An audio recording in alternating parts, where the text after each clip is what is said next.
বাগমারা থেকে তেল শেষ হয়ে গেছে মোটরসাইকেলে। বাগমারা স্ট্যান্ডে তো খুঁজলাম 10 মিনিট পরে, কোনো তেল পেলাম না। এই এত দূর 2 কিলো প্রায় 2.5 কিলো পথ ঠেলতে ঠেলতে, মোটরসাইকেল চালাইতে কি মজা, তার চেয়ে মজা পাইছে তো ঠেলতেই। এই রোজা বিকাশ পেমেন্টে 10,000 টাকার বেশি অফার, শপিং চলছে তো। রমজানের সময় এই 2.5 কিলো পথ যে মোটরসাইকেল ঠেলে আনতে যে কতটুকু কষ্ট হয়েছে তা বলার মতন না।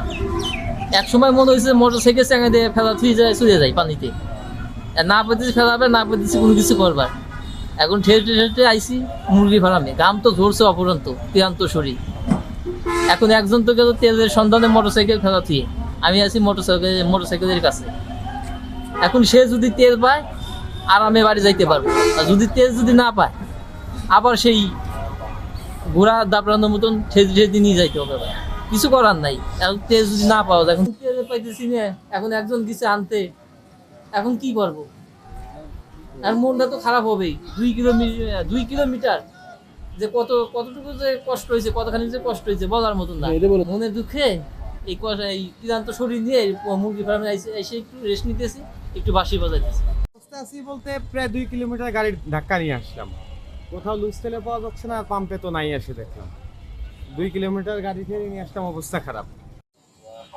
তেল পাইলাম না, কালকে বাড়ছি পাই নাই, আজকে বাড়ছি পাই নাই, অন্য তেল দিকেছে না, আসলেও কি তেল থাকতে দিচ্ছে না, এটা তো আমরা ভালো বুঝতেছি না।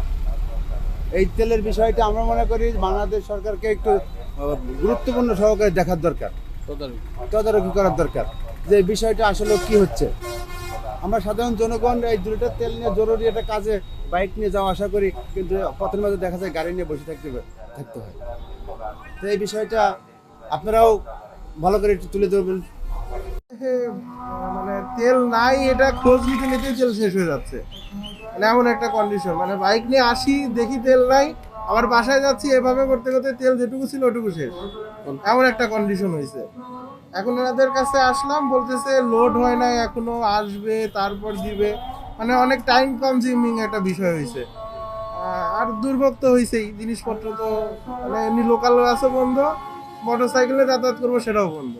মেশিনে তেল ধান লাগাইছি, সেই ধানে খেতে পানি দেবো, তেল ধরুন আনছিলাম এর আগে, সে তেল এখন বর্তমান ফুরে গেছে, থেকে দামও বাড়া শুনছি যাই শুনি, এ পর্যন্ত আমি আসিনি। আমার সেল যতদিন ছিল ততদিন চলাইছি, এখন ফুরে গেছে, এই জন্য আসছি তেল দিতে। তেল পাইছেন? তেল পালাম না, পাতে যাবে, ক্ষতিগ্রস্ত হবে। এখন ক্ষতিগ্রস্ত তেল বিনে খেত পাঠে যাবে, সার্ভিস সবই ঠিক দেওয়া হচ্ছে, পানির জন্য ধান চেতবে না, মাটি শুকিয়ে এমন খানটি ভুই আছে, মনে করেন 2 বার একটা পানি দেওয়া নাকি, তাও পানি থাকে না, কাটা পাশে ভুই আছে, আপনারা যা তদন্ত করে দেখতেও পারেন।